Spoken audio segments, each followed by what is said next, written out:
Thanks, appreciate it.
Okay.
You're unmuted.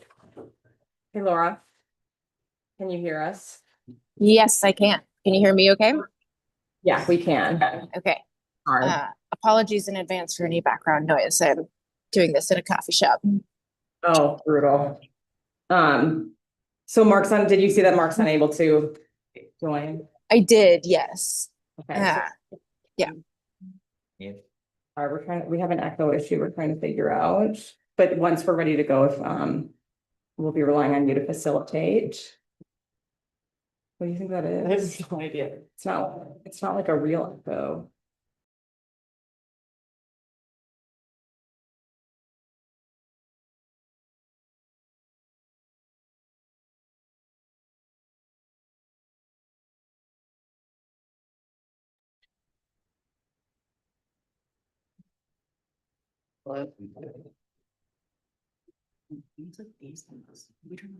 Seems like it's working. Well, these are, I think. Laura's still muted though. Can you say something, Laura? Do you know what, Michael, have you heard that before? No, I know. Help me figure it out. I just can't, it's not like a full, like someone on mute. Testing the echo. Yeah, you're good. It's just us. We're like a little bit echoey, but I feel like it's not that bad. No, I think it's just.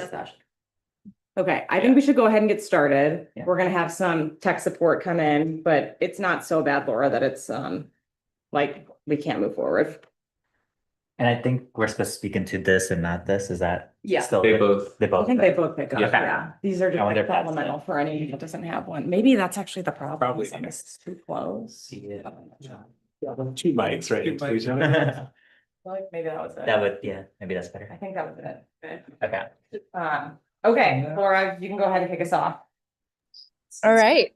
I guess we're going to now begin the June meeting of the Environment and Climate Committee, and we'll start with roll call. And I can't see everybody in the room, so I'm just going to go through the whole list. Kavi? Here. Mark, I believe, is absent. Yep. Neil? Here. Nick? Here. Ray? Here. Rory? Here. Scott? Here. And Smita? Smita is not here today. Okay. I wasn't sure if she was still on or not. Okay. But I'll share that update in a moment. And I am present. So with that, I think we can go to approval of the minutes. And does anybody have comments or questions about the minutes? I did notice that Rory's name is misspelled a couple of times, but that was the only thing I saw. Yeah, Nice catch. With like the mic. Anybody else? Thank you, Megan. Cassie, can we say, other than correcting typos, minutes are otherwise approved? Yeah. Any objections? Hearing none, minutes are approved pending typo correction. Cassie, do we have anyone on for public comment? We don't have anyone in the room.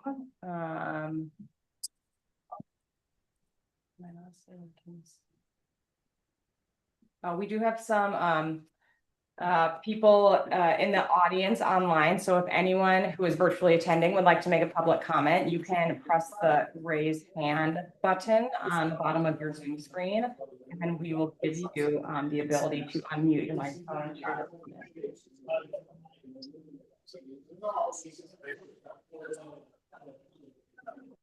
Okay, I don't see any public comments online either, so we can move on. All right, and then we'll stay with you, Cassie, for staff updates. Okay, so a couple of staff updates. As far as committee member updates, we did complete our recruitment last week for new committee members. They will be, well, I guess the first part is that Smita also, a couple of weeks ago shared that she is resigning from the committee. She had some just changes in her work that, reduced the amount of time she had for volunteer commitments. So she submitted her resignation right before we had started, when we were still in the applicant review process. So we were able to appoint a third person for her seat right away. So the timing was sort of good.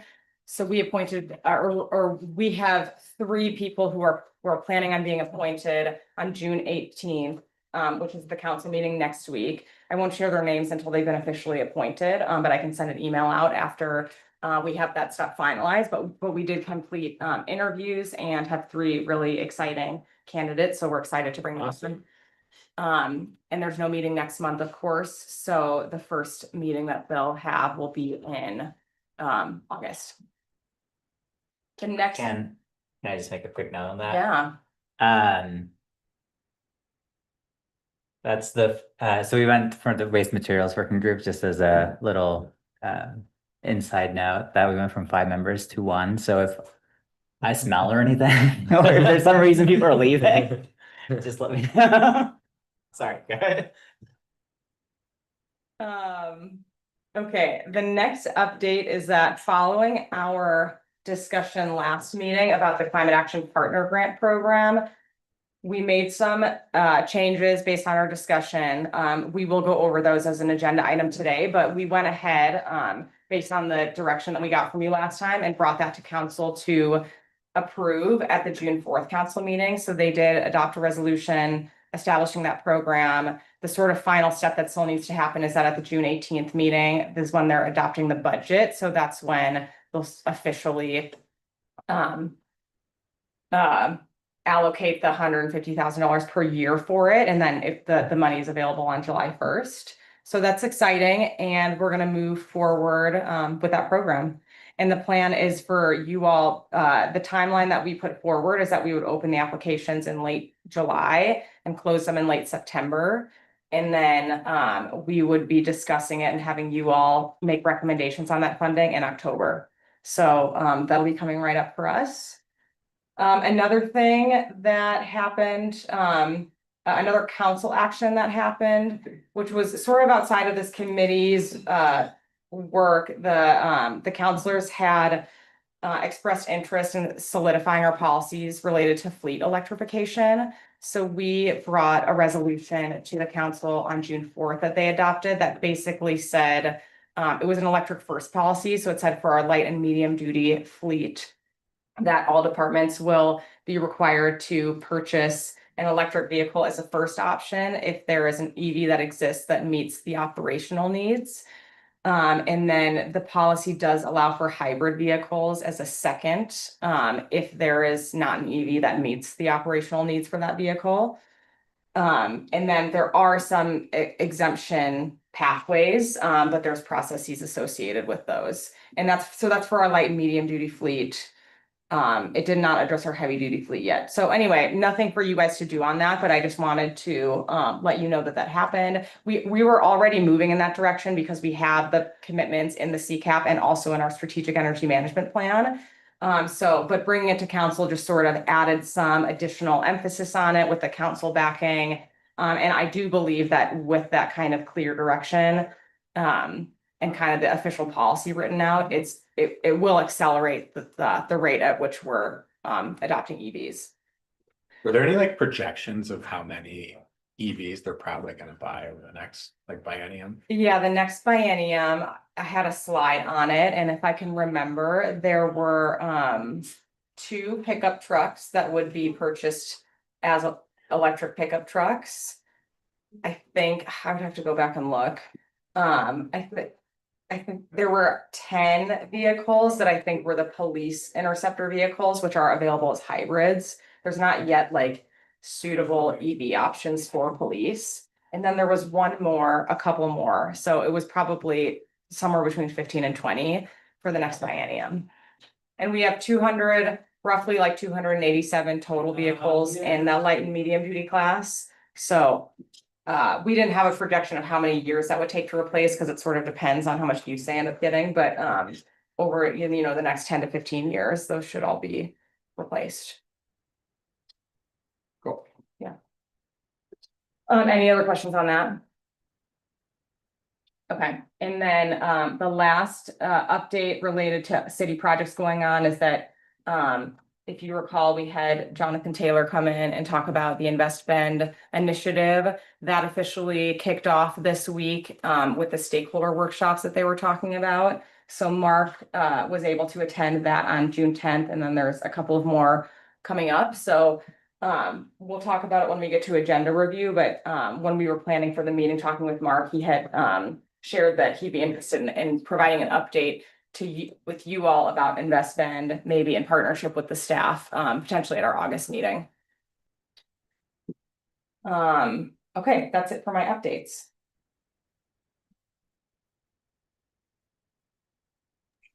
Are there any other questions for Cassie on staff updates? Yeah, I might not have been tracking super closely. So no July meeting. Next meeting is in August. Yes, that is the plan still, is to cancel our July meeting. Okay. Which I'll have, when we do our agenda review, I remind us all of that. Excellent. Yeah, any other questions? I think we're good. All right.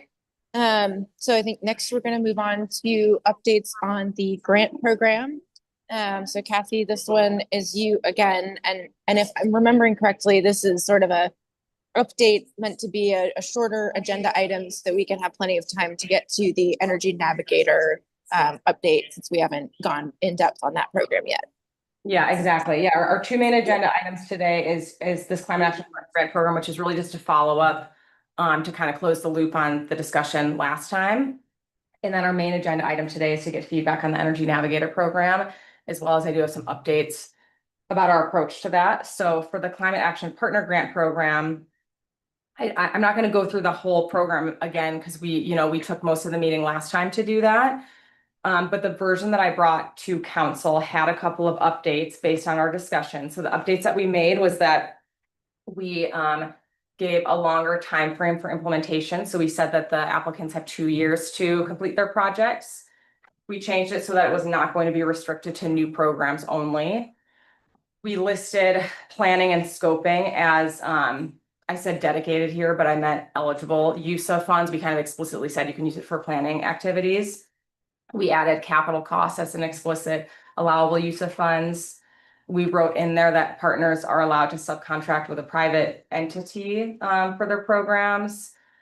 We swapped the order. There was just some language swapping general programs and technical assistance programs and changing the language to just general programs, where before we had called them community support programs. We added a little bit, we expanded the descriptions of the criteria, including to incorporate some of the things that you guys, some of the specific feedback you guys had. So for example, under project impact, we added as part of the description that project impact can factor in like the cost effectiveness, basically, like whether it's a huge dollar amount, and that can kind of be included in that. And then we did also adjust the scoring allocations. When we had brought it to you, we had equal like 20 points for each of the criteria, and we changed that. And I'm realizing now that I don't have on my slide. It's on that. It's in the memo. Oh, it's in the memo. Oh, yeah. So I did include the updated program overview document as one of the meeting materials, and that has the updated points on it. So project impact is the highest now. Organizational capacity, feasibility, and alignment with CCAP goals are all equally weighted, but at a lower amount. So project impact is 42 points, and then those other three are 12 points. So a pretty significant difference in the weight there. And then equity and accessibility is 22 points. So sort of in the middle.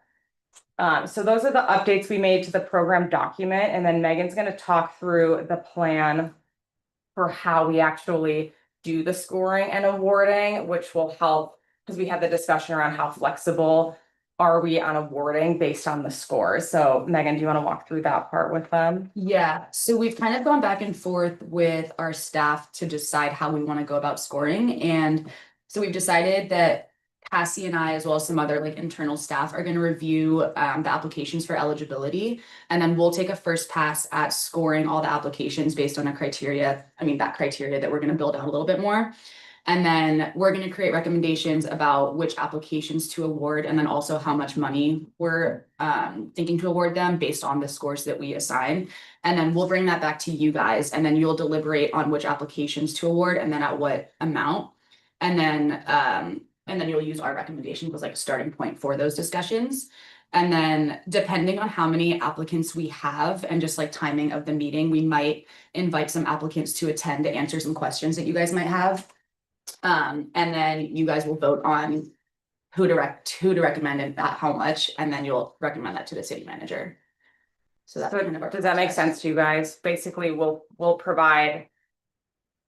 score, we'll provide the recommendation as a starting point, but you guys are voting. You guys then will discuss not even necessarily the scores themselves, but the question for you guys is like, which of these applications should we award and at how much? But you'll have kind of our scoring as a place to orient that discussion from. And that is relatively consistent with how we approach some of our other funding programs at the city. So we thought it kind of struck a good balance of having scores, having them meaningfully contribute to, the outcomes, but still providing flexibility and the discretion of this committee. And one thing I'll add before we go to questions is that I invited Chris Ogren is sitting in the audience. And Chris is our grants coordinator at the city, and he has done work in his previous roles elsewhere in the community, participating in grant programs, running grant programs. He oversees all of the grant work at the city. So Chris is going to be involved with us just on the back end, helping to score, and he's been helping us kind of shape what the administration of the program looks like. So I asked him to come today to just kind of hear the discussion and potentially respond to questions you guys have. But anyone have any questions about any of that? First, the slide before this, seeing it all written out from our discussion last week. I think it's awesome that we had an opportunity for so many different groups that have had touch points to different grant projects to like start off in the first round of this with something that I think will work a lot more smoothly rather than having to learn that in the second round. Yeah. So thanks for that feedback and for everybody's contributions, because I'm like seeing these and remembering like, oh, you said this thing and you said that thing. So I think that's great, and thanks for incorporating it. And then in terms of the process, do you anticipate that I know we talked about wanting this to be a full committee rather than like a subcommittee that's reviewing these things. Do you anticipate this happening at a single meeting where we evaluate and make recommendation, or something that we would have discussion in 1 month and then decision the next? The hope and plan was to do it in one meeting, which is why you were doing all the work, which is why we're doing that pre-work. So yeah, we did go back and forth about whether we have a subcommittee Mhm. do the scoring. And there's just sort of pros and cons to all those different approaches. So yeah, that's where we landed. Okay. The hope is that it would be in one meeting. We would allocate the entire meeting to it, probably. Yeah, but if we ran out of time, like we would always have, we would have the ability to say we need to finish the conversation later. Okay. I had 2 questions. One was I saw the way it was mentioned for eligibility, it said nonprofits. Is there a requirement? I'm wondering about like not-for-profits, especially social clubs, like 501(c)(7)s, I think there are. If they would be eligible, and also like the Central Oregon Tool Lending Library, which is just getting started. They don't have a C3 yet, but they have a pass-through organization to work with. Would those kinds of projects be eligible too? I think if you have like the fiscal sponsor, I'm not super familiar with different ways that nonprofit type organizations are structured. Yeah. If they have like something like a fiscal sponsor, then I think that will definitely work. I might have to get back to you on The the social other one, clubs, yeah. because I'm just not familiar with that and what extent that I can might. speak to that quickly. I mean, the intent is that we're not giving it to organizations that are making a profit. And I think there is also an intent that we're not necessarily giving it to political organizations, Mhm.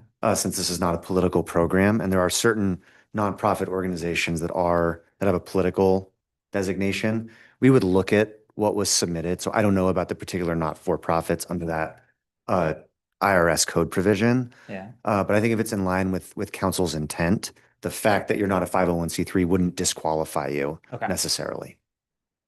And then Michael, will you talk also about it wasn't really a change we made, but a clarification we made about the conflicts of interest? Yeah, and I can take responsibility for this one.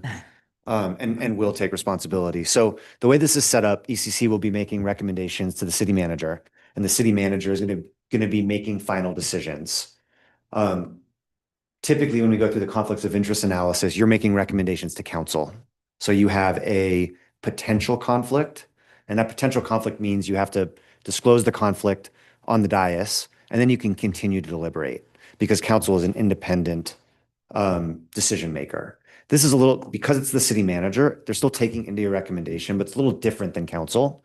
And because some of you may work for or have relatives who work for some of the applicants in these, I wanted to make the recommendation to the city and to you all that we be extra careful, that we don't create conflicts or the appearance of conflicts where you might be making decisions on grants to an organization that you work for or an organization that your family member works for or that someone has a financial interest in.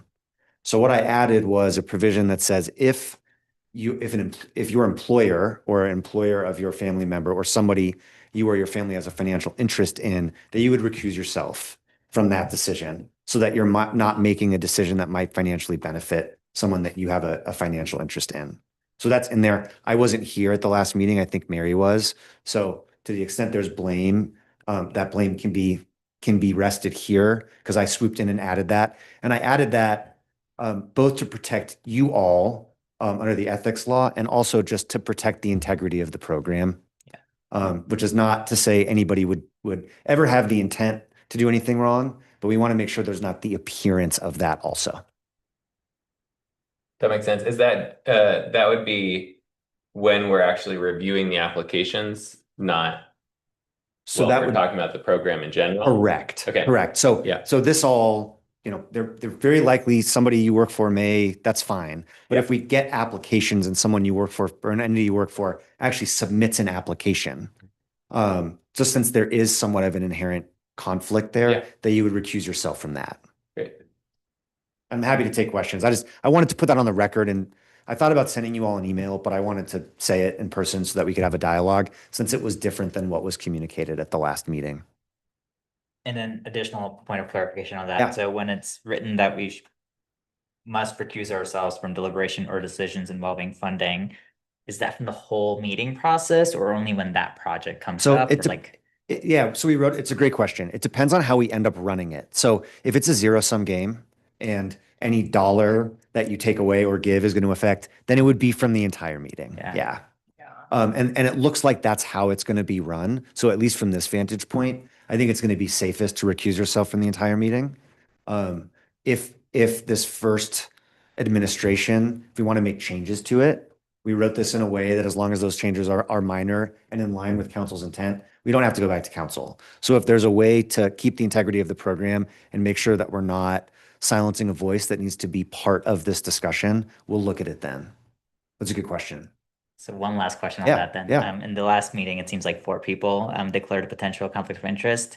How does it affect quorum and things like that if 4 people are out of that? Potential is, so for this, if we're declaring potential conflicts of interest, and since we're not making a decision right now, we don't need to, that wouldn't affect quorum. If there was a recusal, then it would.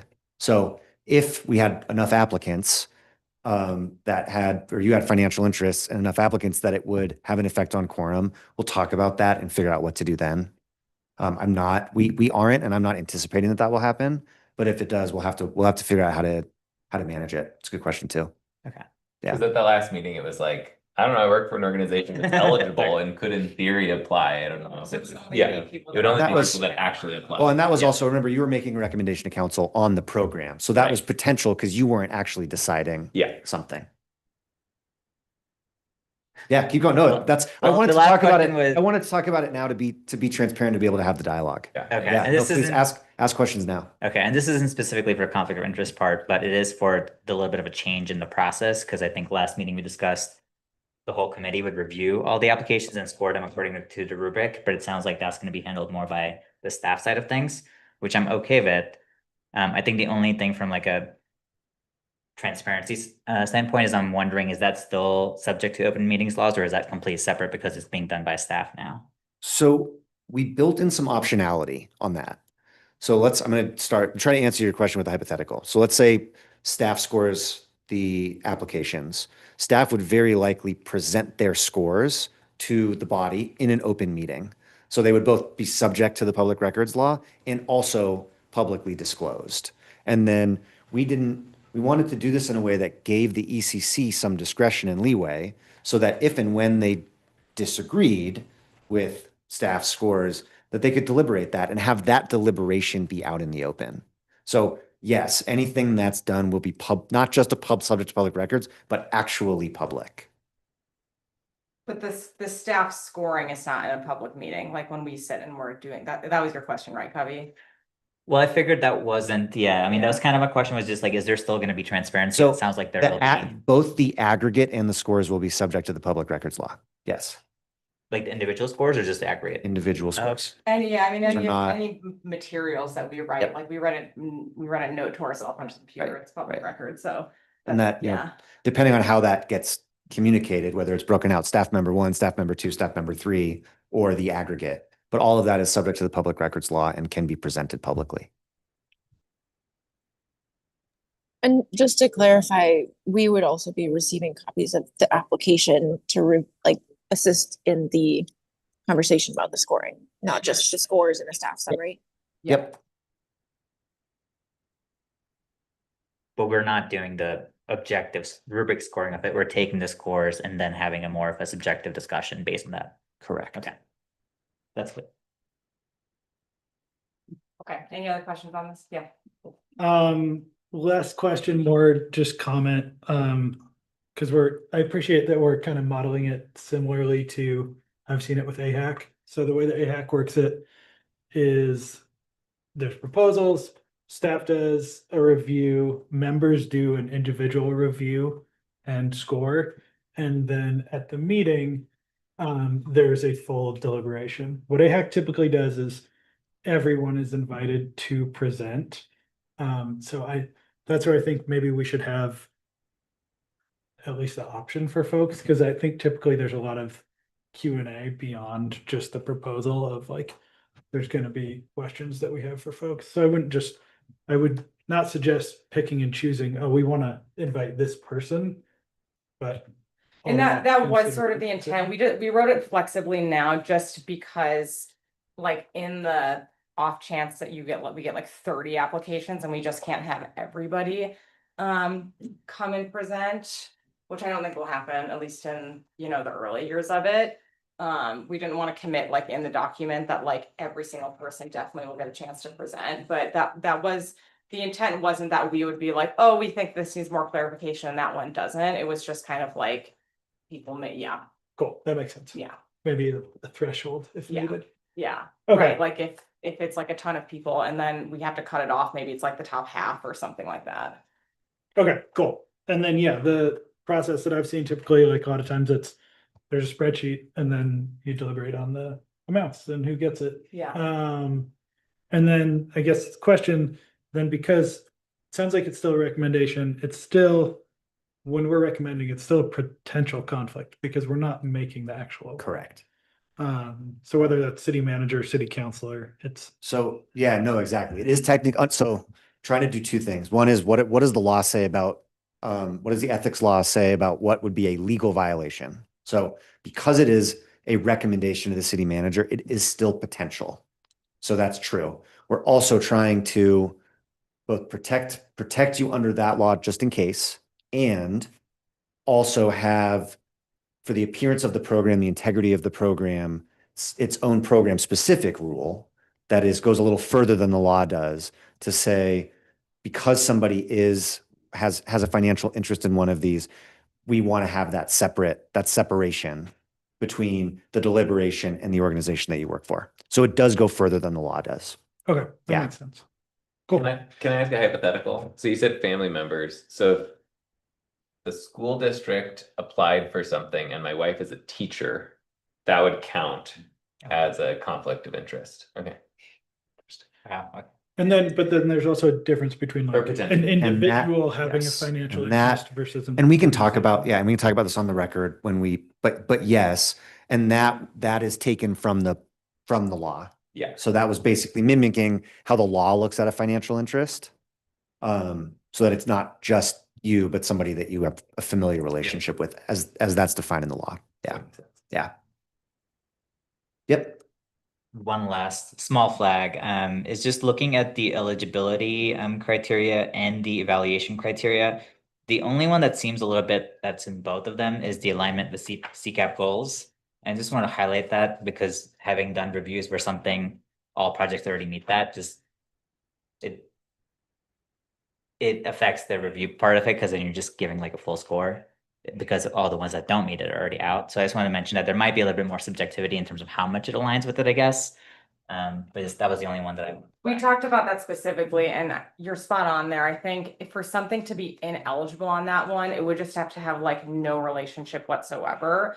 But I do think that within things, because the CCAP is so broad and kind of addressing climate change is really broad. I am envisioning there being kind of a range of the things that do support the CCAP, like how truly and directly do they support the CCAP? So that's why I felt like it was helpful to differentiate, because we'll have some that are just like, this just is 100% aligned. And you're like, and another one that is like, it's related, it's aligned to the point where I don't want to disqualify it based on just eligibility, but it's a looser connection. that totally makes sense. I had a quick question.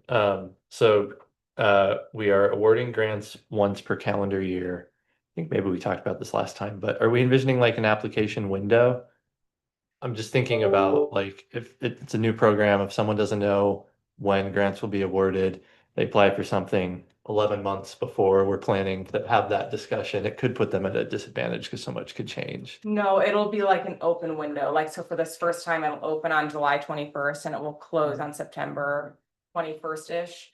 And that we think will be like a longer open period, and then in future years, it would be, because it's the first year and we want to give more time. And then in future years, it may be shorter, not significantly shorter, it'd be at least a month or maybe up 6 weeks. But it would be like, this is the time to apply. So people will have kind of the one time per year. Like how most grants kind of work that way. Yeah. Cool. Okay.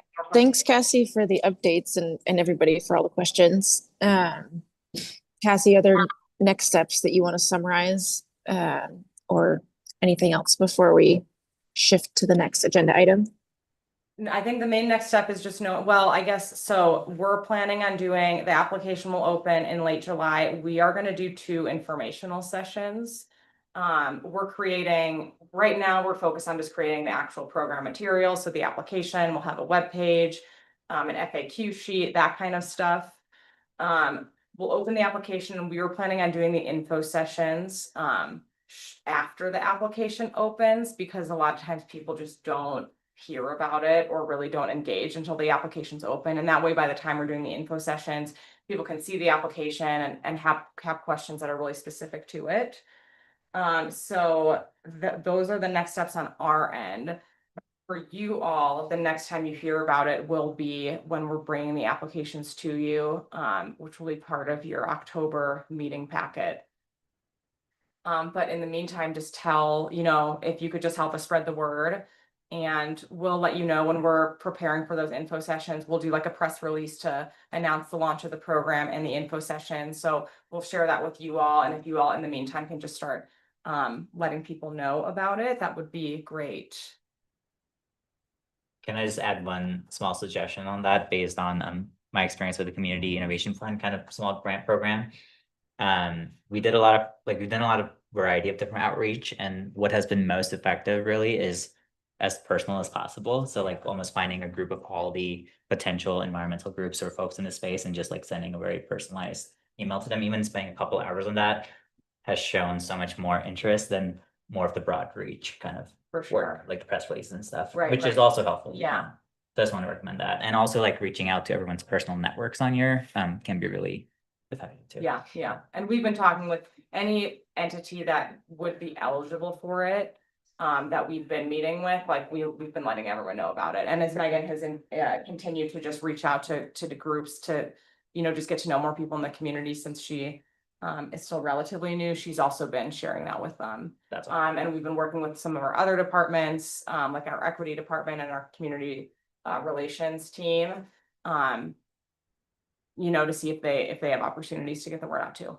That's awesome. Through those direct connections, yeah. Chris, do you have anything you want to add before we move on? No, you did great. Okay, thank you. Okay, well, let's move on. Let's take a quick 5-minute break for everyone to go ahead and grab a lunch, and we'll come back at 11:43. All right.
Cassie, are you all about ready to resume?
Okay, Laura, can you hear us? Yes, I can. Okay, I think we're ready to get started then, so I'll just jump into it. So this next agenda item is that we want to get feedback from you on our Energy Navigator program. We gave you a little sneak peek, I think, at the last meeting, kind of talking about how our approach to this idea. I'm gonna share a little bit of I have an update that I'll share, and then also I'm gonna start by just sharing some of the background and research that we've been doing, just some of the thinking behind the approach, and then Megan's gonna take over and share like, this is what we're planning on doing. So as a reminder of the Energy Navigator program for committee members that are newer and kind of where this came from is the concept of an Energy Navigator program as being a priority for the committee. It's been something that's kind of come up through a variety of different angles for the last couple of years. So we had a subgroup that was kind of focused on the energy parts of our CCAP, maybe as long as 2 years ago, definitely like a year and a half ago. And an idea of an Energy Navigator program, which is a program that helps people make electrification or other types of energy upgrades in their homes, what had been identified as one of the big priority areas back then. Then when we started our electrification policy research work, we also identified an electrification navigator program as something we could do to help encourage electrification that fit in the outreach and education bucket as opposed to the regulation or the incentives bucket. So in December, that was discussed as part of the ECC electrification policy work. In December, when we talked with the council, we listed the navigator program as a potential short-term action item that we could just do to help encourage electrification, where some of the other things like a regulation or an incentive program we knew would just take quite a bit longer. So the council at that time also they gave us the direction. They were like, yes, we want you, among other things they were telling us to do. They were like, go forward with this Energy Navigator program. So that's kind of the background about why we're talking about this, why we've been trying to figure this out. We've been spending the last couple of months kind of looking at other models of programs, there are a lot of programs even within the community that sort of do that service. So we've just been really trying to map out like, what is the opportunity, what is the value add that the city can provide, and to have that to inform our framing. So I'll get a little bit more to that, but the other update that I wanted to share is that an Energy Navigator program was included as part of the council goal framework, for this biennium. We had listed it as being a project that we were gonna start this summer. Well, really, we've been working on it since the winter because of that context I told you. It's kind of been a long time in the works. It was one of the short-term action items from the electrification policy work. So we've been planning on kicking that off this summer. The council in the last month or two was asked to go through an exercise because council goal wide, we just had way too many projects on there that we had the capacity and the resources to do as a city. So the council was asked to go through a process of prioritizing and deprioritizing across their whole council goal set. And in some cases that involved taking actions completely out of these council goals and saying, we're just going to try to do that next biennium instead. And in some cases, it involved just shuffling the order of things. So things that we thought we were going to do this year, we might do next year instead. So that's all been kind of taking place in council meetings just over the last 3-ish meetings or so. And in that discussion, the Navigator program came up from council as one of the projects that they felt like they were comfortable sort of deprioritizing in terms of when we do it.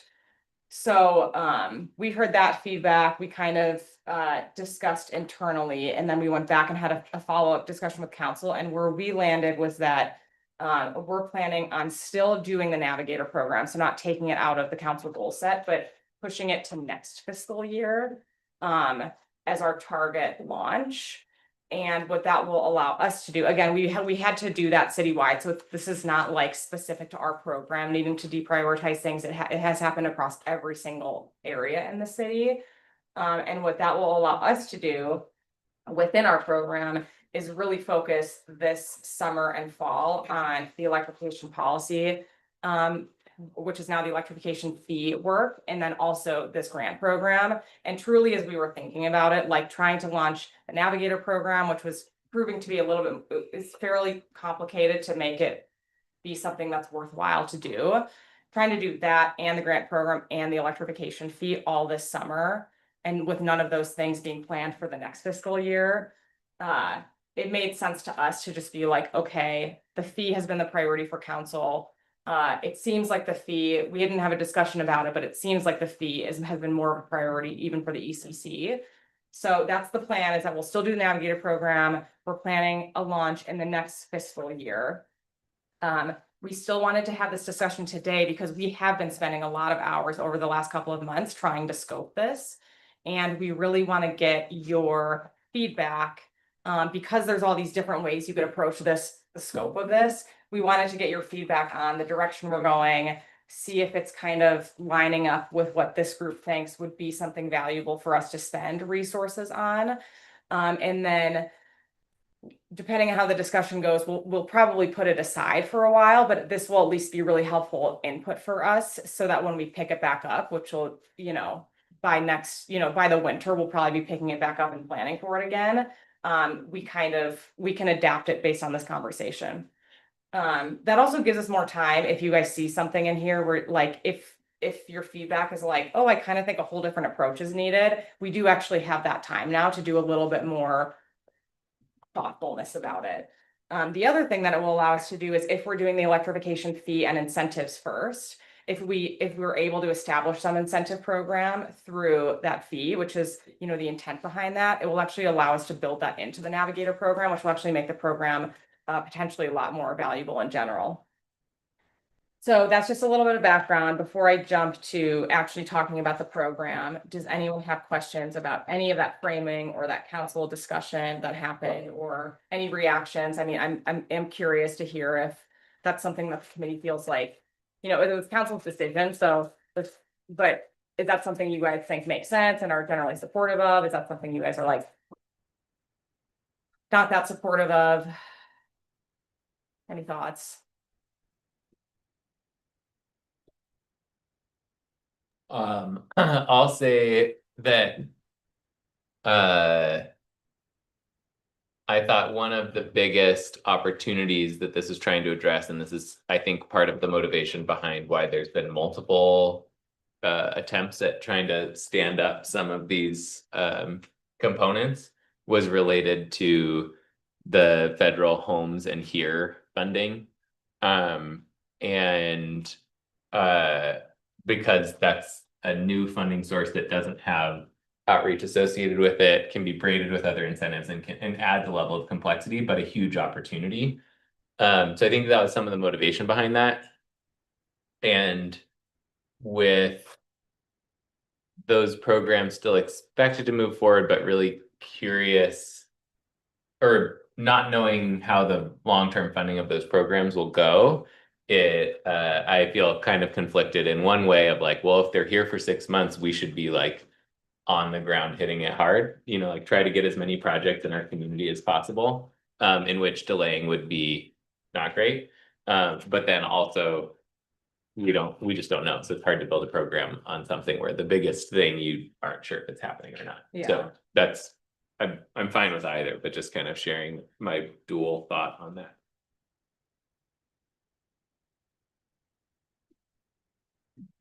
Thank you. Any other comments or questions? It's fine. We can just dive into it. I just want to allow space for that. I just wanted to add real quick, that it was not an easy task to do. I mean, it was really complicated for council to make those decisions, and so we did take it lightly, and there was a lot of discussion across the board in all the various areas. But I think, just like Cassie said, I mean, the desire to really move forward the electrification and the other priorities, I think we're just, we want to do it, it's going to happen. But we just need to expand. We just don't have the resources, although we've grown and we have a lot more resources. We just really need to prioritize some of those levels and be realistic about staff time. But I would be curious, Neil, to hear back on some of the grant opportunities and just know what the impacts are. But yeah, I think the federal climate just makes it all even more complicated, but. And maybe recognizing that the potential for timing mismatch, if those opportunities come up, just highlighting that, especially since we don't have this program on the ground, that we can make sure to utilize, like we're building an outreach muscle. Megan's the muscle. And so leaning more into that, if without this tool, I think would make sense. And I also like the point that you brought up of this, with that kind of being in limbo, there's also a limbo of what is going to happen in the electrification policy arena. But if that does pull through, then this will be a really valuable tool for boosting whatever those programs will be. It will come later in the process. Yeah. If that makes sense. Yeah, Neil or anyone else, do you know the latest on the availability of those here and homes funds? And I'm on Odo's website and they say Odo was awarded 113 million in September 2024, and they expect rebates to be available in late 2025 or early 26. Yeah, so that sounds like it's still happening, but yeah,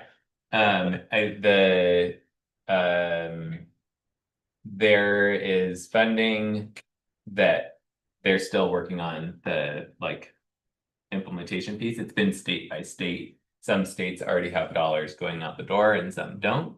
But I think that they're what has been awarded, it will still have the opportunity to move. It's just whether that will continue after the fact or beyond that initial wave. I see. But it's been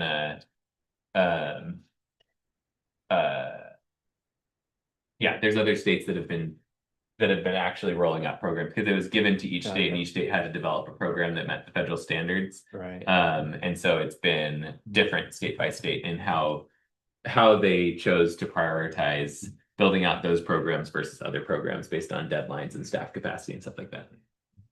So I think it will still happen. And we're hearing the same thing late this year. Yeah, cool. Thank you. Okay, so I'll dive in now to what we're thinking as far as the actual scope. So the background on kind of what informed this is, like I said, we did a lot of research on Navigator program concepts.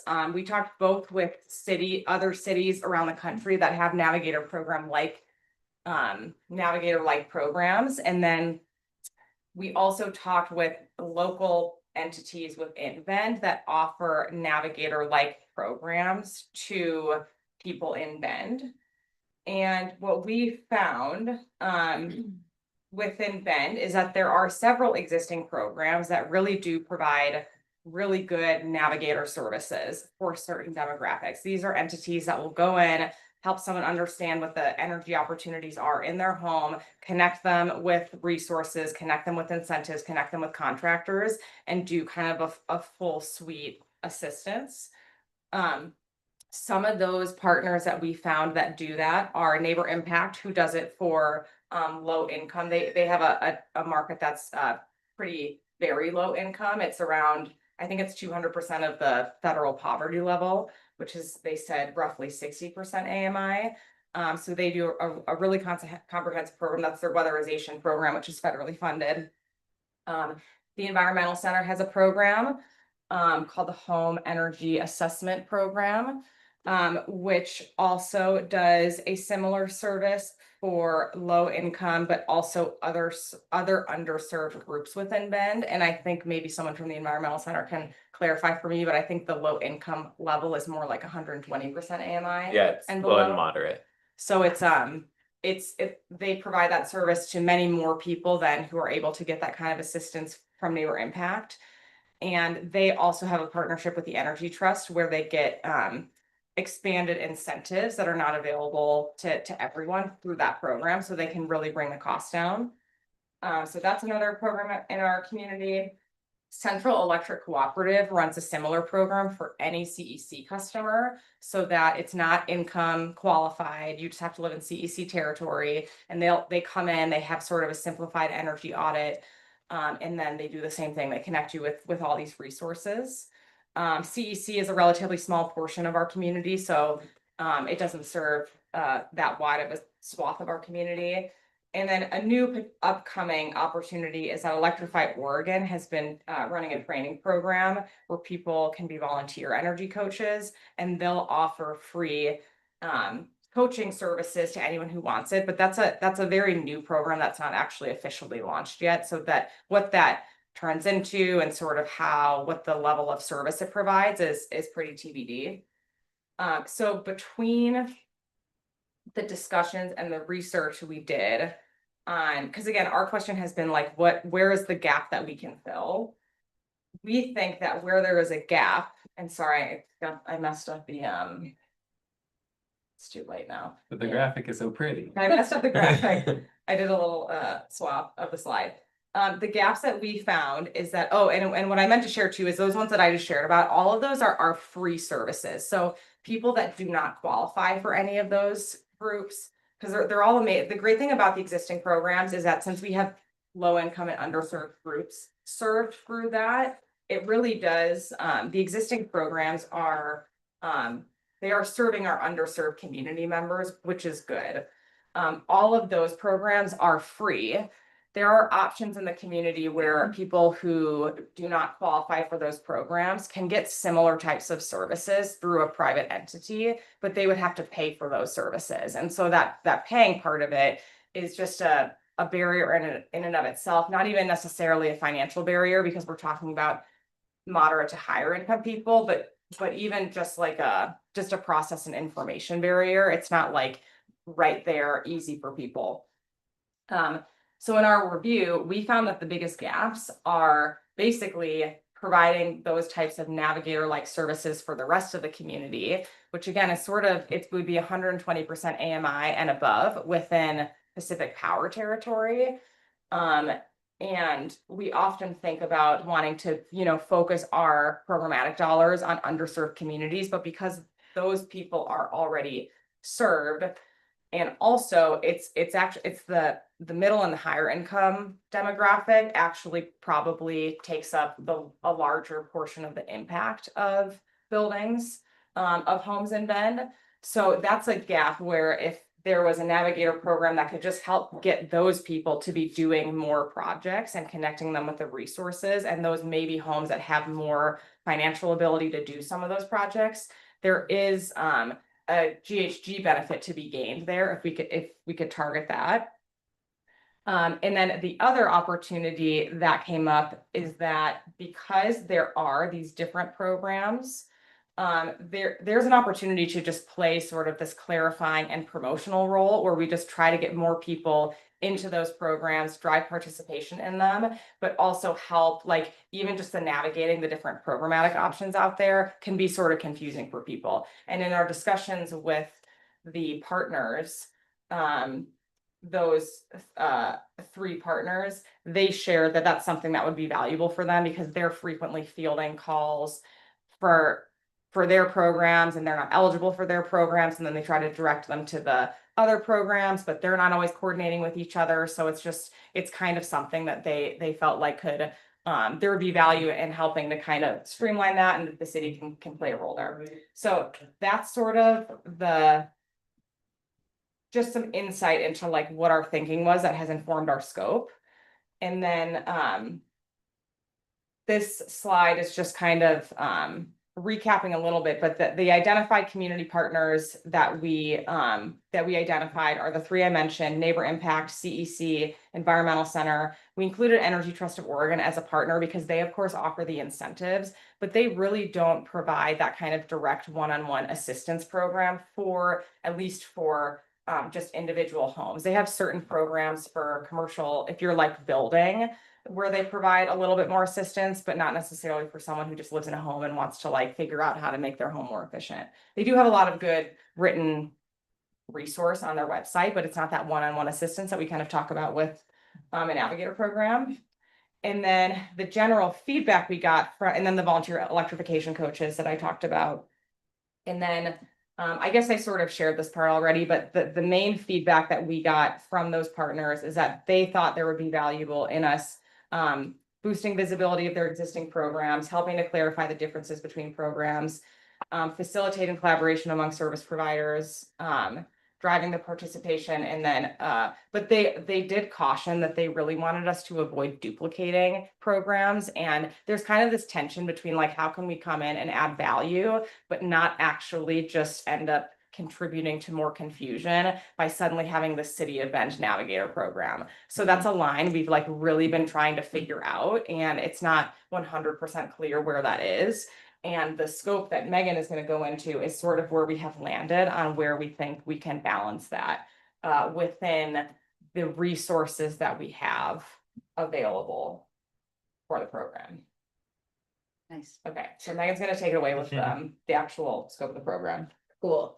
So I feel like Cassie already said this, so I'll go through the purpose slide pretty fast because I feel like it's pretty clear, but the Navigator is designed to be a centralized and trusted resource that connects residents with accurate information, technical assistance, and financial support for electrification upgrades. So that's just like the tagline that we're using, to just be a trusted and centralized resource for our community members. Again, Cassie said it's confusing and overwhelming currently to electrify your home because there's so much information and resources. And so what we're trying to do is amplify and coordinate the work of local partners already offering these services, simplifying the process, really differentiating and understanding who the different service providers are and who's responsible for what, helping access financial incentives that are already available, and then assisting residents in understanding electrification options. Okay, so the scope, and this is in the memo, so I would definitely encourage folks to read that if you haven't already.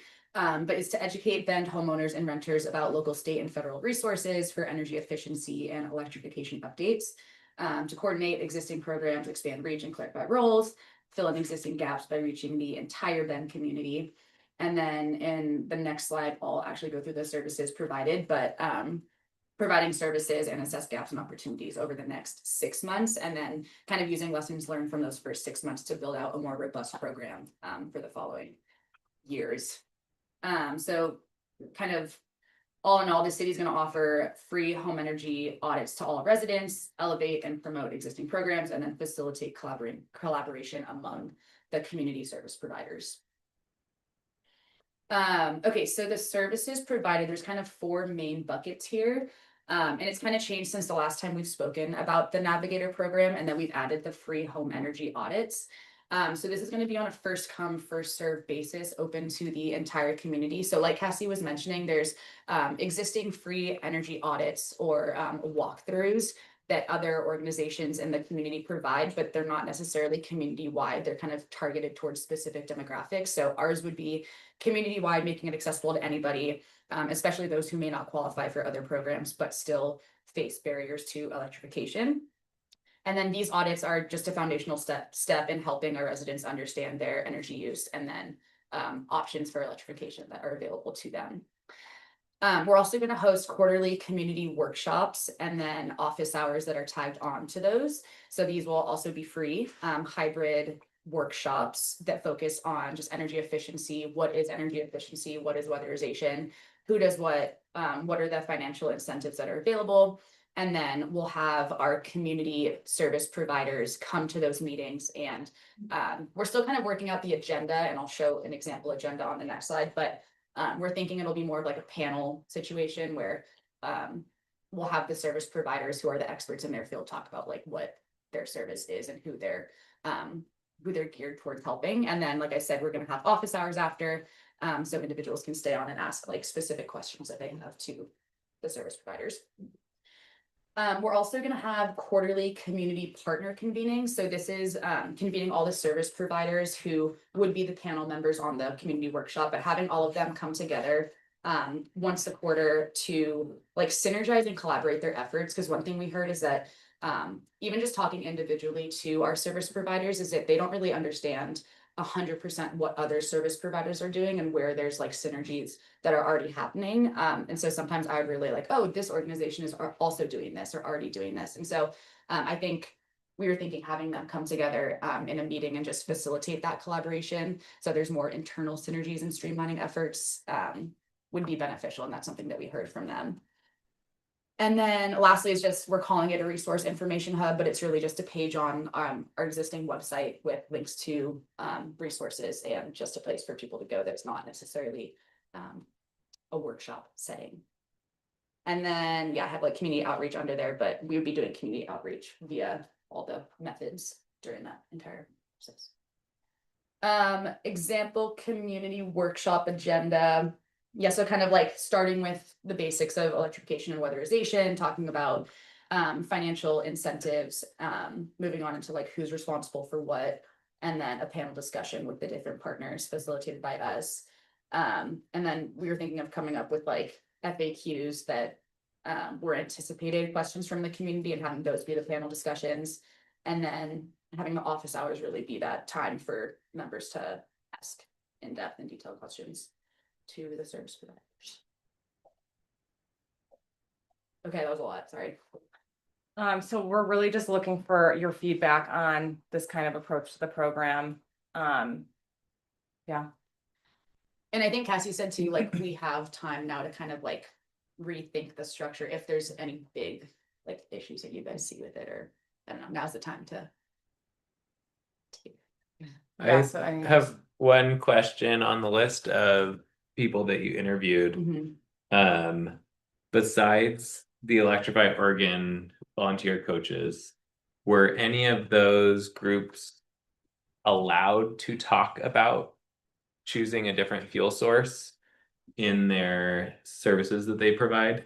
Like if they had gas appliances and wanted to switch, or it made sense to switch financially, or are all of them tied to maintaining the existing fuel source that they have, like in the electrification goal? We did not ask that specific question, and you might know better than I do. It's a leading question. I'm pretty sure every single one of those people are not allowed to provide neighbor impact and CC. Yeah. Okay. I'm fairly certain that all of them do. So just recognizing that there's a gap in efficiency opportunities versus electrification opportunities, I know is one piece that is really confusing for providers and for participants too, when you're like, I have this awful leaky gas furnace and I have a small house and I want to put in a mini split and it makes sense and I need air conditioning, and then they're only able to get incentives to upgrade the gas furnace. So that's just a noted observation. I think that's true. I mean, that's how certainly the energy efficiency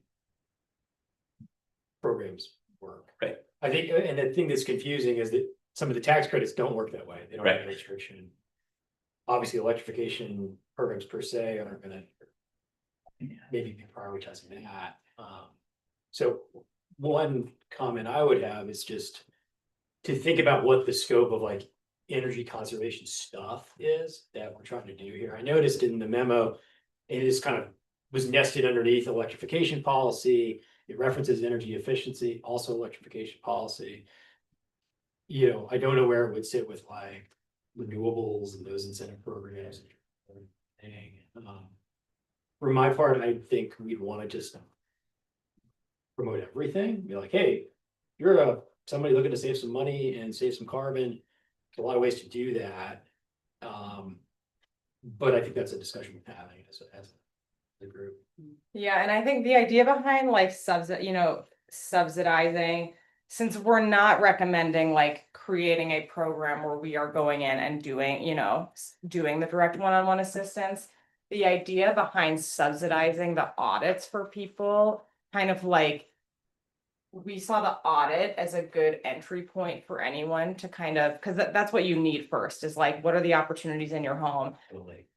Most of those audits, unless you're doing the Rewiring America electrification coaches, they might be more focused on electrification. Most of those audits are comprehensive, which is what we want, like we want people to be looking at sort of their whole house, and we don't want to necessarily be driving people towards electrification on a house that's not yet well, where there's other like foundational projects that should be done. So For sure. that was sort of the thought there.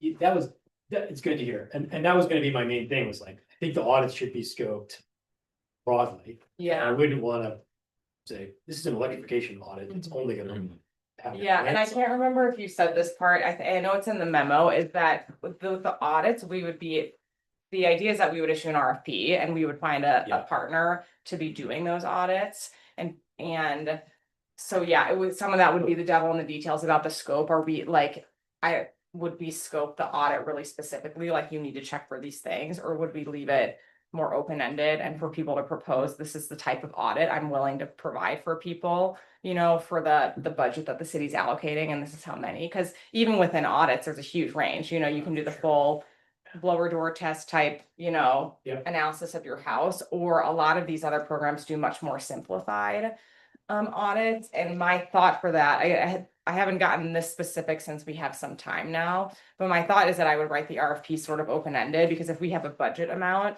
and people can propose, like they might propose, I can do this really comprehensive audit, but I can only do it for 15 homes for that dollar amount. Yeah. And someone else might come in and say, I can do a simplified audit, but I can do it for 200 homes for that amount. And then that would be part of like what we weigh when we're finding a partner. And that way those partners too can like add additional value they might be able to provide. Like my organization also connects people to financial incentives where someone might bid and just be like, I can do the audit and then I'm completely out. So because it'll come down to like who we have to partner with, basically. No, cool. I mean, I think as a point of departure, that all sounds great. I would want the audit to neither forbid nor only promote fuel switching. It's like, look at it all and do what makes sense, would be my approach. You just answered most of my question, I think, Cassie, about who would do the audits, but I'm thinking about our, the home energy score work we did. And I guess maybe my initial question is, how similar is that process of hiring someone to do or bringing in someone to do a home energy score versus this, a home energy? No, I thought about that a lot. And the way that I saw, like the home energy score is one type of assessment that it has pros and cons to it. And I was foreseeing that you could have someone who is certified as a home energy assessor could bid on this RFP and say, I'll do a home energy score and I can do 150 of them for your dollar amount. And then that would be like one of the options we could provide, and again, I think I would weigh that against like what the other potential partners could provide. But that could be something we could discuss further, like should we, because we have the home energy score as a tool for sales, do we want to be specifically promoting that tool for this? Right. That's a discussion we can continue to explore as a community. I don't know if you have an opinion on that one way or the other right now. Because I think the nice thing about the home energy score is that it's actually a federal tool, so it'll be kind of interesting to track that over the next couple years and see if anything changes on that. I haven't heard anything. Mhm. But it's sort of it's meant to be kind of a simplified assessment because it's efficient. It's like accurate, it's enough and accurate enough data points to give you good enough information compared to like a really comprehensive audit.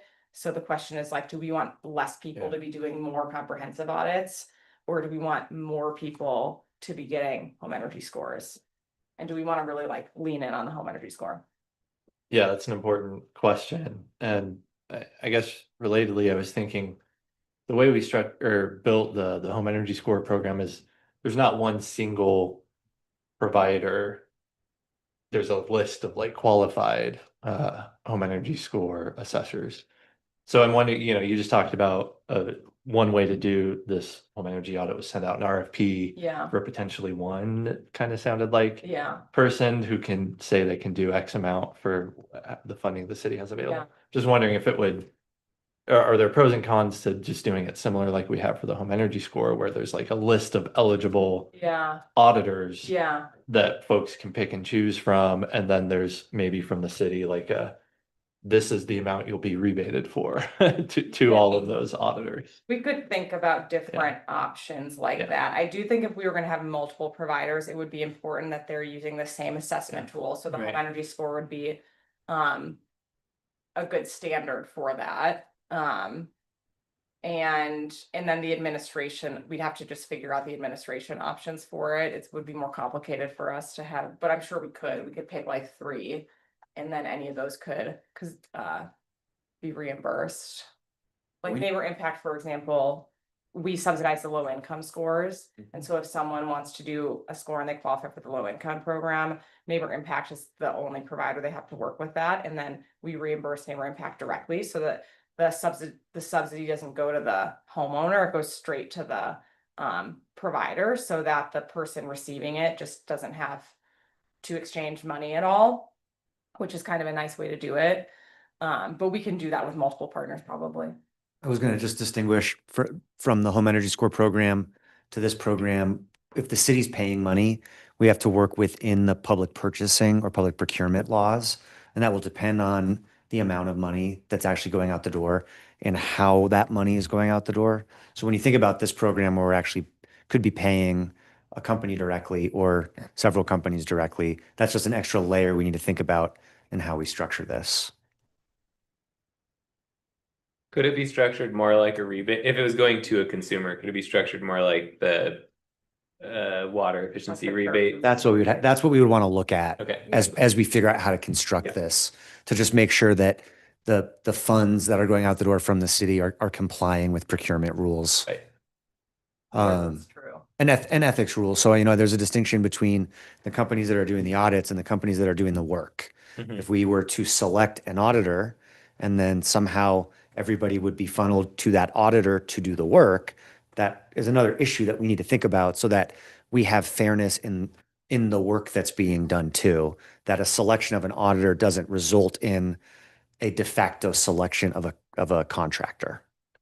And maybe that like a model like the turf removal rebates would address that. And that's what I think the work for staff to do on the back end is to think through those things. I just wanted to distinguish it a bit from the home energy score program. But it's helpful though. This is exactly the type Yeah. of feedback, again, since we do have Yeah. some time to figure it out. So if you guys like are leaning towards one way or the other, so some of the things that brought up is like, do we want to focus on home energy score as the tool? Would we want to pursue more of a rebate to consumer option, which allows them to have more flexibility in who they want to work with? Because it could be something like a $500 rebate, and if they want to do the comprehensive audit, they can. We would still have to have a list of something, whatever counted as eligible, or if they wanted to do the more basic audit, they could. I think there's some downsides to that model too, but Mhm. yeah. I think I like Ray's comment of having whatever it is be both looking at the broad spectrum of efficiency options and also fuel switching opportunities, which is just funny because it's so built into so many of these programs that you're not allowed to do that. That saying it sounds like a bad word because in energy trust world or in a lot of these utility worlds, you're not allowed to do that. But I think that's an identified gap. So I'd want to make sure, and I don't know how that plays into the home energy score system. If that, like, Oh, I mean, well, it's that's true. the information they're gathering is the same, but if the reporting system doesn't allow that either, I think that would just be worth doing some more Yeah, exploration. check, but I don't 'Cause- think 'cause that's true. It does not typically come up in home energy scores, like putting in a heat pump, for example, does not typically come up with the home energy scores, because it's not really typically considered a cost-effective upgrade. Like, they really are focused on certain calculations on the recommendations that come up are only the most cost-effective, so they tend to be just lower cost projects. It's typically increasing your insulation and a few things like that. So I think it would be using the home energy score specifically. I think it's rare, if ever, that like switching to a heat pump. And especially because you don't really know that from just doing the home energy assessment, you probably don't have enough information from a home energy score to know the cost of that for that home. Right. But I'll dig So I into would just, that a yeah, I little. would just want to make sure that that's possible if that's a path that's going forward. And then the other piece that I'm just looking at and thinking about all these programs and trying not to duplicate is recognizing that even if we provided this opportunity for folks that aren't eligible for other programs, it still does leave all of those other eligible programs with the gap of not being able to explore electrification. Yeah, And so if they're just, I know, sorry. Go I ahead. know, like with the neighbor impact program and CEC, they both told me that they do put heat pumps in certain Yeah. situations. So it's not like, I don't it's think they're- primarily putting heat pumps in when you have cadets and baseboard Okay. heat. I mean, I haven't talked to them directly, but that's most of where I think they're putting in Yeah, heat pumps. I remember like it coming up a few times, but Yeah. conversations for a while ago, so I can't remember all the specifics. So I'll make sure Yeah. we do some extra checking on that. Like, are they completely forbidden from fuel switching? Like, so it's only electric to electric, or is it just that the program is set up so it's not like an explicit part of the conversation and it only comes up in rare circumstances? Yeah, it'd be good to clarify. Yeah. Do they track implementation rates? Like from the audits, like how many and which projects are getting implemented at Well, what rates? any of the programs that I've talked about, they do an audit and then they're the one, they go in and like do neighbor impact does, I think a lot of they all work with contractors, but they're the ones that kind of oversee that. So all of the existing programs actually do all that. It's for our program, we do not necessarily have that built in, that type of like project management oversight, which would ensure those things get done.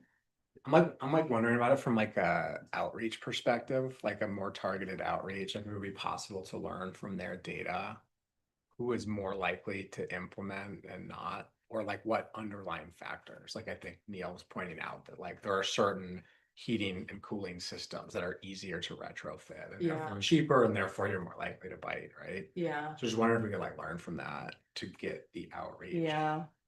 Because obviously, like I used to, like a long time ago, I used to be a commercial energy auditor, and like the fun thing was like you're done with your audit and you like hand it to the customer and they like put it on the shelf with all the other dusty audits, right? It's like Yeah. if no one does anything with the audit, we're not Learning having from CEC would be helpful because they also, because I think neighbor impacts is really just a unique enough demographic, plus they're entirely funding a lot of those projects. CEC serves like a full income bracket, so it'd be more similar to just kind of a Yeah, so more they don't general represent. program. And they offer some incentives, but not nearly the same amount of incentive that low income people get, so that they could be interesting, because they might go in and do the assistance program, but the homeowners would just be like, no, I don't want to do that one. Yeah. If that was something the commission wanted as part of this program, built into the conditions of the grant, since grants often have reporting requirements, you could say as a condition of receiving these funds, you'll let us know within a certain period of time which, if any, of the things in the audit you actually got done. And that could be something that we could consider as we build out the program. if you, feedback. through our program. I know that's different than what you were saying, but if that was something you were interested in, wanted to direct staff to look into as part of constructing the program, reporting is a typical grant condition. I think it would be a reasonable one. So we understand how much the navigator or auditing program actually resulted in improvements. And I know that how there's a lot of best practices and things that are learned to try to get from audit result to actual doing work. And people have landed on different sides of that. Like some utilities have had auditing programs that haven't led to enough initiatives actually getting put in that they've pulled back their audit programs, and other utilities still have them and still find them valuable. And I think a lot of that is tied to some specific details of if there's multipliers or additional funding that's available. There's a lot that can be learned there, but I think yeah, like a lot of things, information alone sometimes can be helpful, but sometimes that's not the only barrier that's in place. So tied with other things is really important. One more like slightly different question on the workshop. Just because you got people here for 2 hours, could electrification of transportation be added as a topic, or does this have to focus on the built environment? No, I don't think it needs to focus on anything. We haven't no, yeah, we definitely could. I mean, we've been focused on it just from the building's perspective, which is why we hadn't thought about it, but we're free to do what we want with it for sure. I think that would be cool. And are you thinking like charging in your home or like the vehicles themselves or both? Probably most. You got to get the vehicle first. EVs, micromobility, the whole gamut of different electrified transportation options. If you do that, I'd be happy to share a whole bunch of slides from EV 101. The presentations I've given very similar to that.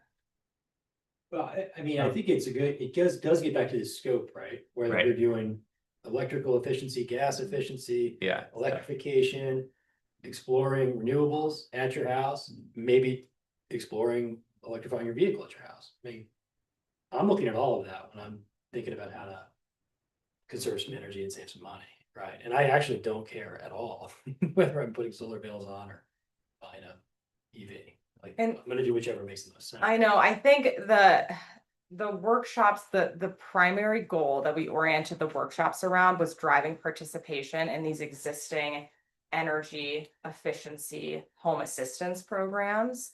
So that's how we've been thinking about it. The goal is that we're bringing these partners in. We're not going to do a lot of talking. We're going to let them introduce their programs, try to make it interesting. And then what we built in, we'll do sort of like a light, education on to kind of scope that for people. It's like, we're the city, this is why we're doing this. Here's some 101 info on that stuff. But really the focus was meant to be on driving participation in the programs and less on just like, this is a workshop series to just encourage people to do all sorts of things. It could evolve that way, but I think it's just not how we've been thinking about it. So I do think I want to be careful about how we think about the scope and like what is the ultimate goal of it. And our ultimate goal has been driving participations in navigator-like programs. And that's a good goal. I mean, I would say, from my knowledge and how these programs work, there's a lot of overlap. They're changing all the time. They're not well synced up with things, and for the amount of resource that's sort of theoretically available, the execution is not that great, right? Yeah. It's very few people who are running the trap line and getting, the rebate and the other rebate and the tax incentive, and before they got a free heat pump in their house. It's like often at least one of those balls gets dropped or nothing happens. And so having the coordination as a way to capture these resources that have been hard to capture, I think is a good goal. Right. And I want to be sort of careful to not have it evolve into just like, this is like a general outreach and education on all things climate, because there's other entity, maybe the city has a role to play in some of those other topics. There are other entities that do that type of thing. So I would probably like, before we dive into doing that, I would probably want to do a similar assessment we did here, which is like, what's the value add? Just since we're so resource constrained, we don't necessarily have that expertise in-house. So we'd have to find partners to give great information. So I'd want to do like almost a similar like assessment of the landscape, like what's out there, what resources are there for people, and where can the city provide value? Because it's good to remember, you know, that context of there's other partners that we're working with and kind of always trying to figure out like what does it make sense for the city to be doing? And I'm not saying that it doesn't in that case. I just haven't done that same assessment on that topic. And we're doing some, like, because Megan's doing all the outreach and education work, we are trying to incorporate more on all of those topics, on renewable energy, on EVs, like through those other channels too. So, Laura? Yeah, I had a couple of questions, and related to the sort of scope issue. One of my questions was, are we explicitly targeting single family as opposed to multifamily or both? And just knowing that the multifamily thing comes with the whole split incentives, property management, like slightly different constituency. So that was one question I had. And then in terms of the overall scope, you know, we've got the audit piece called out as an RFP, but is the rest of that, is your intent to do that with existing staff? And part of why I'm asking about that is I do remember in like the very early conversations about this concept. And I think back when Lauren was kind of trying to sketch it out, thinking about a person who is just there available as people sort of run into hiccups in the process. And that sort of one-on-one resource, which I'm hearing, you know, other organizations are providing. Maybe we don't need to go that direction. But just wanting to confirm, yeah, where the budget is going, and what pieces are contractual versus staff time or new staff time. Yeah, no, that's a really good question. So we do not have the resources in this biennium to do something like hire a person to like be focused on this and provide that technical assistance, which is why that's one of the root reasons why this program scope does not have us actually providing technical assistance. It has us hosting 4 workshops a year and then providing, you know, subsidizing free audits. So the idea is that, again, it's sort of why the audit model was attractive to us, was that it kind of like, instead of us trying to provide that technical assistance, because there are experts in the community that can provide that technical assistance, the audit as the tool to connect people into someone else who can kind of help them with that, with the hope that we hire an auditor who can provide kind of that, a really high level of value. So we would be doing this with existing staff resources. The total budget that we have per year, it's like roughly like 30 to 40,000 per year, but it all depends because we still are figuring out if we're doing these partner workshops.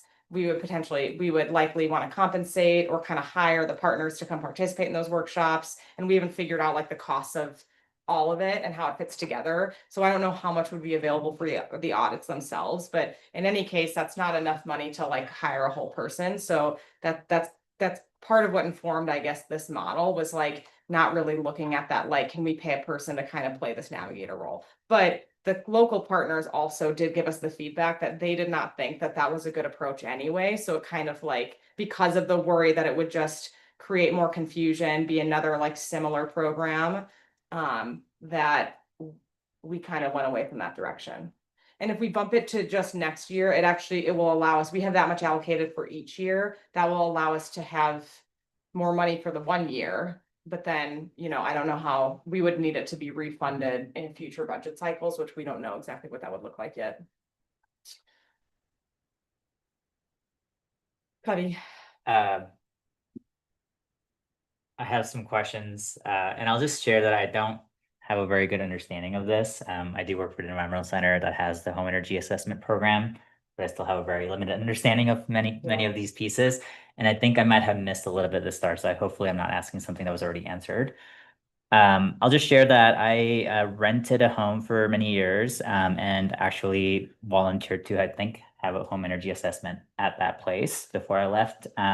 This was like a year or two ago.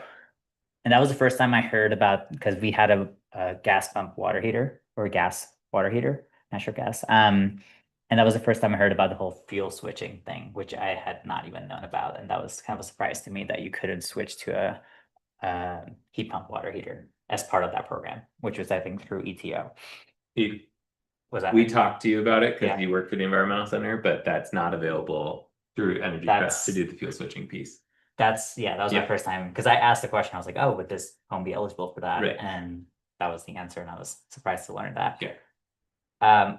I guess I'm still trying to understand this program completely. I saw the slide that said there's a lot of partners in the space doing it with different kind of targets or different requirements or eligibility criteria. I guess the one piece I'm wondering is if it doesn't make sense for the city to add another program when there's only like already 3 or 4 going, is there a way to talk to all those folks who are working in this space, seeing if one of them is comfortable taking the lead and then providing funding to fill the rest of the holes, gaps, but still have one centralized source? Because in my mind, I think to Laura's point of having that one-on-one support, but also I'm just thinking of like a web page where you can go and all city and residents can go and just like enter some information and then have like an answer like here's who you should contact. I don't know if that's part of this Energy Navigator program in terms of how it's going to be structured. Yeah, well, so I think what you're asking about is there's sort of like an additional role to be played about someone who will be a primary point of contact for anyone in the community to direct them to the appropriate program. And we did not, I think that's something that depending on the approach we take with the audits, potentially if we were to have like one partner for that, you could potentially ask that partner to also provide that service. What we don't have is like money to like take any of those programs and be like, offer your program to everyone in the community, nor would they all necessarily be. Most of them are like really specific for something. CEC is only going to do their program for CEC customers. CEC is not likely to be someone who's like, a lot of them are just really like have their kind of own unique people that they serve. And so they don't necessarily have the freedom nor the like organizational motivation to kind of expand that. Some partners may, but we have not explicitly thought of that because we're not running it's not just one program. It's really driving people to these existing programs through the workshops and through better communication.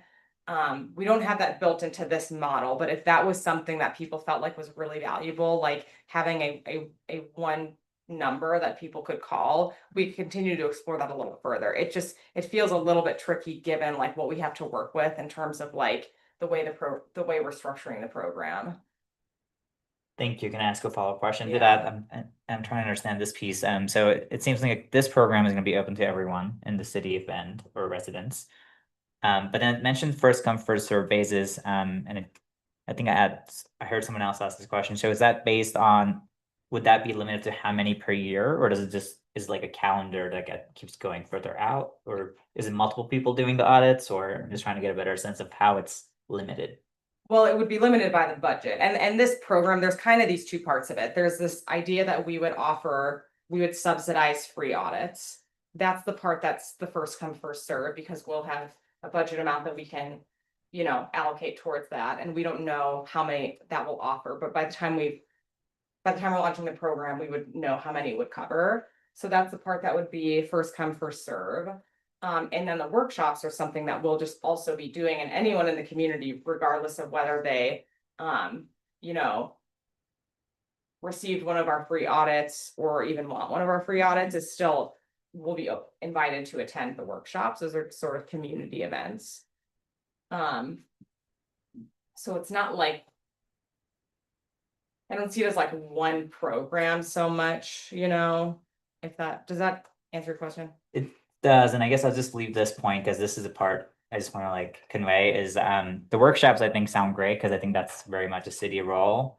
I think the piece I'm curious about, and I don't know any of the math on this in terms of the audit piece of it, but I'm just curious, whatever that budget is for the audit piece itself, is that the best cost benefit use of it in terms of the city doing that with like external contractors, or is it better to partner with a nonprofit and get a better, more cost-effective rate to expand what they're already doing versus starting something new with like auditors and on a for-profit basis, I guess. So I'm Well, just curious about that piece. There's an RFP. Yeah, anyone can reply to the RFP, so any of the existing partners could reply to that RFP. And that's why the RFP would be, if it was an existing partner, they can be like, this is what we're proposing, we can offer these audits, but we have this additional program and we're able to build it on top of this additional program, and that may be something that makes them more competitive in that RFP because they have this foundation through which to build on. Okay. But it opens it to other people that may be able to provide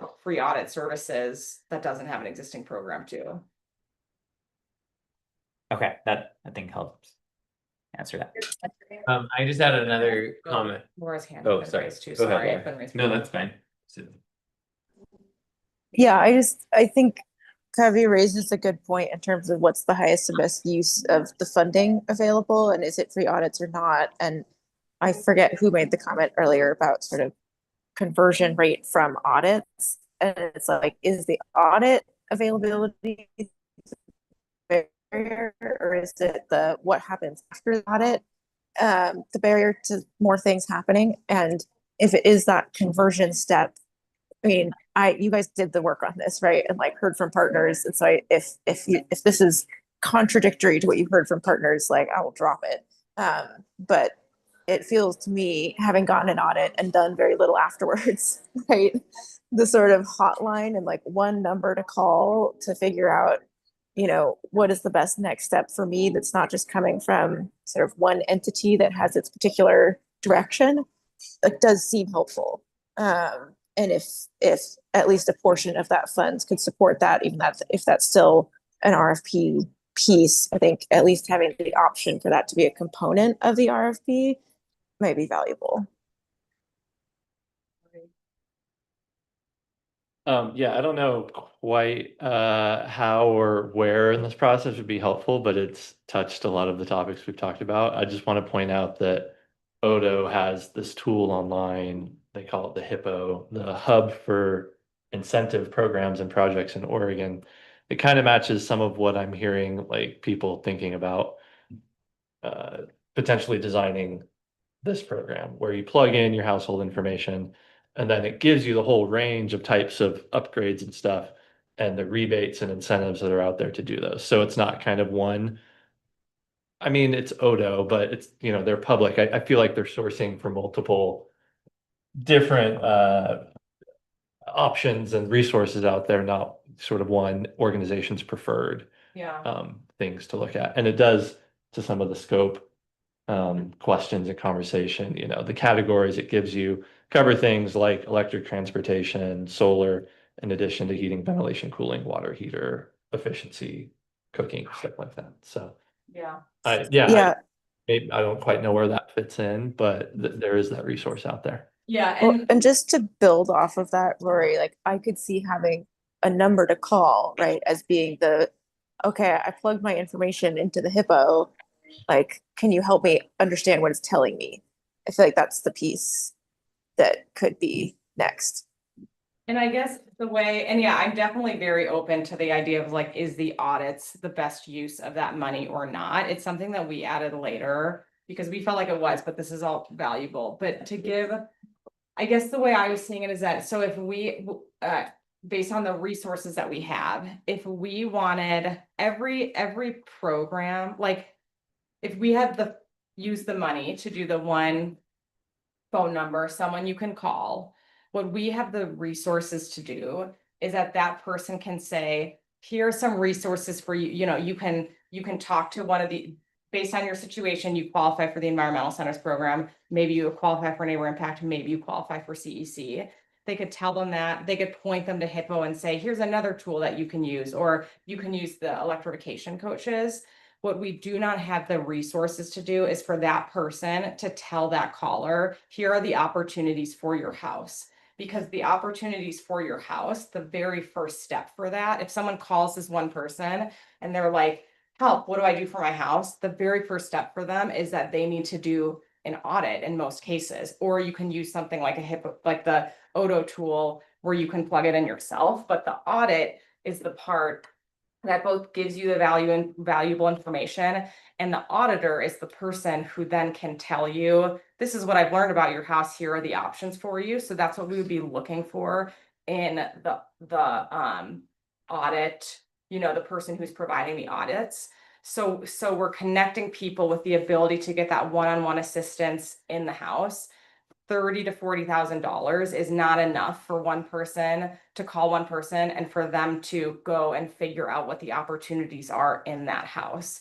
So that's why we landed on the audits. And I guess I'm curious, Laura, based on that kind of explanation, like what do you, when you say it'd be helpful to get one number, what are you hoping they can accomplish by calling that one number? Is it just that they'll Right.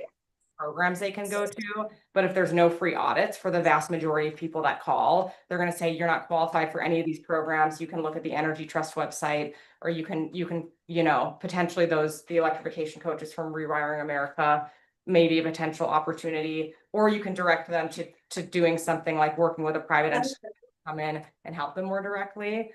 Or do you, or when they have the one number, are you hoping that that person can tell them what to do with their house and help them get it done?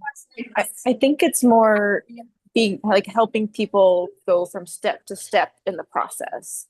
And so, you know, maybe you've already had your audit and you're kind of like, I got this information, but I'm not sure which program is the best way for me to like, you know, stitch together the incentives. And you can talk through Hippo or talk about which contract. So it's, but I mean, I see the point about the audit being a necessary step to like get further along in the conversation. I think it just depends, like, is there untapped demand for those audits? Like, and maybe it's splitting the funds. I don't know how many audits we think we can fund with the amount that we have. And so, yeah, so I think it's a valid point. And like I said, I'm not totally bound to the one number idea. I just think it's like the idea of a touch point for people. If you sort of like get overwhelmed by the volume of information that comes at you from your audit, for example, like having that resource, I think was part of the original intent of the idea. You could add in the procurement as one of the things we're explicitly asking for, or at the very least, one of the things that would make somebody more competitive is asking them to provide an audit and for them to provide X number of hours providing technical assistance to the homes that they provide the audits for. Because when we've been looking at other programs, it's just, if you want to encourage people, you can't help people do projects in their homes without having that information about their house. And the person who's doing the audit is probably the best positioned to help you understand what those opportunities are, as opposed to like another third-party person. If that makes sense. And I'm just trying to figure out, would that third-party person be helpful in the absence of also having people have to go through the first step of having someone who's gone to their house and like figured out what the opportunities are. So I don't know the right answer. Yeah. I like that idea of it being sort of a piece of the RFP or sort of an extra competitiveness. That I think that makes a lot of sense. Scott. Yeah, I know we're short on time, so slightly different. As the city looks into this, one other thing that would be beneficial, in my opinion, is also identifying and like publishing where there are gaps in existing programs and services. Yeah. Publishing like on our website or something. Or so that other organizations have the ability to see, like, if the city's doing all this research, it'd be great to see where there are gaps. like, Okay, Similar that we don't want to overlap existing programs where there are gaps in the community where the needs aren't. being met. okay, yeah. Bobby, I had a couple quick things I'll just mention. We don't have to discuss them right now, but just so it's there for awareness. And the first thing I'll just mention for Laura's last thing that she mentioned was, yeah, I like that idea of like not just having the payment or the piece of focus be just the audit itself, but also the impact of that audit. And if there's a way to tie that in of like some kind of incentive structure or something where if the audit leads to some kind of improvement or they really help guide each person to do an audit for, or each household to do an audit for to say you're the next steps, and then they follow those next steps, there's some kind of incentive structure baked in. I would like to see that because I think the point is that we're looking for that impact side of it, not just the audit. So that's one thing. And then three other things I was gonna mention is from an equity standpoint, I'm just curious if bilingual audits would be available, or Spanish speaking audit, if that would be something that would be part of the RFP. yeah, I don't know what the difference is between owners and renters, but I'm just curious about that piece as well, how that plays into this. And the last piece is, I was part of the home energy score working group that ages ago. But I know one of the concerns you went at that time was that a home energy audit or assessment wouldn't qualify for that. And I'm still curious how we can make that a little bit more. Is there a way to have that count as an alternative if folks are getting an audit in place of the home energy score, just to avoid duplicative work? Because I think one of the concerns that have been brought up is that in some cases, a home energy assessment or audit is more comprehensive, but it still didn't count for the home energy score when it came time to selling the home. yeah. Okay. Cassie, recognizing time, I don't think we have time to get into all of those questions, and I'm sure people have more questions. So maybe could you walk us through next steps and like when is this going to come back around to ECC? And you had mentioned launching sometime in the next fiscal year, but yeah, what are the next steps? If people have additional questions or thoughts to share, what's the best way to do that? And then hopefully we have a couple minutes for agenda review.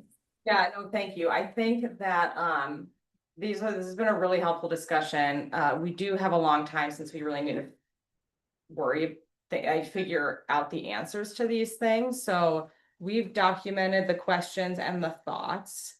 I think essentially the next steps are that we will probably just bring this back up to you all in sometime around 9-ish months from now, when we're getting closer to wanting to launch it. But I think that will be good because a lot will have evolved yet. I do think where we land on the electrification incentive discussion may have a significant impact in the direction we want to go with this anyway. And we're gonna so if anyone has additional thoughts, let me know and I'm happy to sit down and continue talking about it. We're not going to be doing a ton of really active work on it, because one part of the reason for postponing it a year is to make sure we can stay focused on the electrification fee and the grant program. But now that we all kind of know that this is coming up, we have a general framework for how it will work. So it's just something that everyone can keep in the back of their mind, like over the next, 6 to 9 months, about how the evolving circumstances may inform this program, and then we'll pick it back up later. But we wanted to bring it now, even though we're putting it to rest. That decision was made recently too, but because we have done all this work and we just wanted to get a gauge on like, is this even the right direction? What are the types of things we should be thinking about? So it's all just gonna it's gonna be there in the mind, and we'll figure it out later. Does that make sense to everyone? Okay. Thanks, Laura. And then I'll jump over to agenda review really quick. Oh, why did I do that? It's just the next line. So as I said, we're canceling the July meeting so that we can all have a nice little summer break. So I'll see most of you again in August. There is another InvestSpend meeting in July, which Mark is going to attend. Our plan for the August meeting is that I will by then should have gone to council with next steps and some policy direction from the council on the electrification fee, or I called it the climate fee here. So we'll probably be focused on that, like what are the next steps with that. By then we'll definitely want to figure out which committee members want to be a part of that joint committee that we're going to be launching in the fall. And then two other potential ideas is that the growth plan idea that's we've talked about a few times is I'm gonna see if that month would be appropriate for our growth management team to come in and share an update on the growth plan. Because for anyone who's not familiar with that, the growth plan is this kind of really big, broad initiative where we're pulling together all of our kind of long range planning. So it's transportation planning and land use planning, and the CFAC requirements, which is our new land use requirements, are all a part of that. And so we had wanted to just get more of an overview from that team so that you all can understand how our climate work is reflected in our land use and transportation planning. It's just kind of foundational information. And then potentially we'll do an update on the investment plan. And then I don't have anything yet for September, but I'm sure it'll fill up. So does that agenda look appropriate for August? Do people have other ideas on things that they feel like we need to get talking about? So there's 3 potential topics for that. Yes. Okay. Yeah, I think that the fee for sure, the growth plan likely, and then investment, I think it will just depend how much there is to share out on that.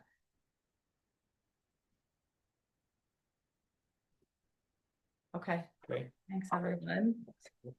Well, thanks so much, Cassie and Megan, for all your work, both on the grant program and the Energy Navigator program. Awesome to see stuff moving. And yeah, hope everybody has a fun July. We'll be back together in August. And sorry I'm not there with you in person, but we'll see you soon. Thank you, Laura, for Laura. participating virtually. You did that very well. That's how it's hard. Yeah. Bye. Bye-bye. Bye.